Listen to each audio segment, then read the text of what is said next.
So welcome to Magpies, our pioneering adapted simulated bungalow that is actually part of the Health and Care Academy in Powys. And we're really pleased to receive the keys today. So what we'll be showing you today is some of the different rooms within the Academy that we'll be able to start to deliver training, skills development and education. So we're now in the bathroom of the adapted living space. Within this bathroom we've tried to emulate a normal home environment bathroom.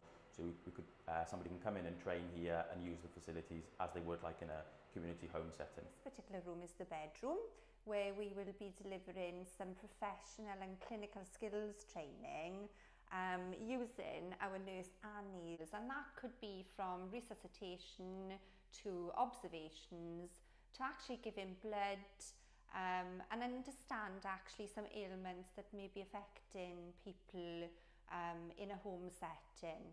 So we're now in the training room within the adapted living space. Within this training room there will be a large screen on the wall, similar to the other rooms, where we'll have interactive capabilities and you'll be able to remote in or train with that across from different environments as well. So here is the fully functioning kitchen. What we'd really like to see is carers, volunteers, staff actually learning about how they can support people to live independently at home. Currently we're in the living lounge area.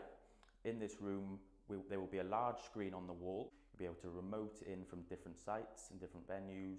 And then we've also got another nurse Anne in here. And then we've also got a viewing screen here, viewing window into the kitchen.